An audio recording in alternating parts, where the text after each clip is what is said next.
তিন ভারতীয় অপহৃত পশ্চিম আফ্রিকার মালিতে এবং তাদেরকে অপহরণ করেছে আল কায়দা জঙ্গি গোষ্ঠী। পশ্চিম আফ্রিকার মালি থেকে অপহরণ করা হয়েছে তিন ভারতীয়কে সশস্ত্র জঙ্গিরা গত 1 জুলাই ওই তিন জনকে অপহরণ করে নিয়ে গেছে বলে যে খবর পাওয়া গেছে, যদিও এখনো পর্যন্ত সূত্রের খবর বলছে তাদেরকে উদ্ধার করা সম্ভব হয়নি।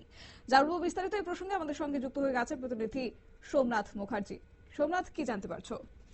দেখো, আজকে বিদেশ মন্ত্রক থেকে এই ঘটনার কিন্তু সত্যতা জানানো হয়েছে যে ভারতবর্ষের যে তিনজন ওখানে ছিলেন সেই তিনজনকে কিন্তু আল কায়দা অপহরণ করেছে এবং যাদের অপহরণ করে তাদের নামও কিন্তু প্রকাশ্যে আনা হয়েছে বিদেশ মন্ত্রকের তরফ থেকে। প্রথম জন হচ্ছে প্রকাশ যোশী, ইনি ইঞ্জিনিয়ার ছিলেন ওখানে মালিতে ডায়মন্ড সিমেন্ট কারখানার, এবং আরো দুজন ছিলেন তারা সুপারভাইজার ছিলেন, একজন তেলেঙ্গানার অমরলিঙ্গম রাও এবং উড়িষ্যার ভেঙ্কটরামন।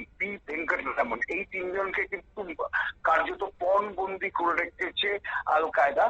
কিন্তু আল কায়দা ভারতের কাছে কিছু জানায়নি। মূলত তারা কিন্তু যে cement company, diamond cement company থেকে কিন্তু বড় অর্থের টাকা চেয়েছে বলে জানা গেছে। বিদেশ মন্ত্রক ইতিমধ্যে কিন্তু যোগাযোগ শুরু করেছে মালি প্রশাসনের সাথে।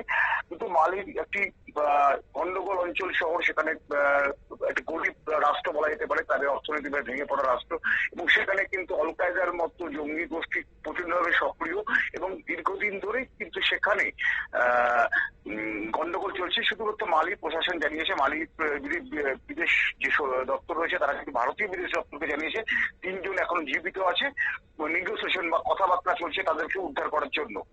শতাব্দী, তবে তাদেরকে কবে ফিরিয়ে আনা হবে বা কবে তাদেরকে ফেরত পাঠানো হবে সেই বিষয়ে কি কিছু জানা গেছে?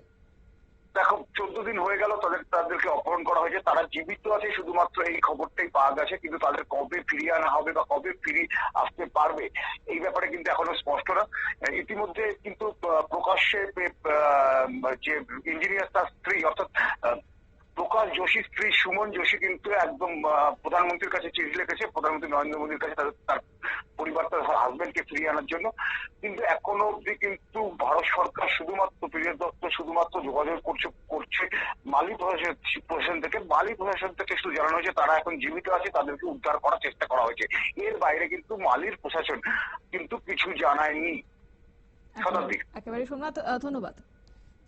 আপনারা শুনলেন, অর্থাৎ সেক্ষেত্রে পশ্চিম আফ্রিকার মালিতেই অপহরণ হয়েছে তিন ভারতীয় সশস্ত্র জঙ্গিরা গত 1 জুলাইতেই তাদেরকে অপহরণ করে নিয়ে গেছে। যদিও এই মুহূর্তে স্বস্তির খবর হচ্ছে এখনো পর্যন্ত তাদের কিছু হয়নি। বিদেশ মন্ত্রক জানিয়েছে সুরক্ষিতভাবে ওই তিন ভারতীয় মুক্তির জন্য মালি সরকারের সঙ্গে নিয়মিত যোগাযোগ রেখে চলেছে।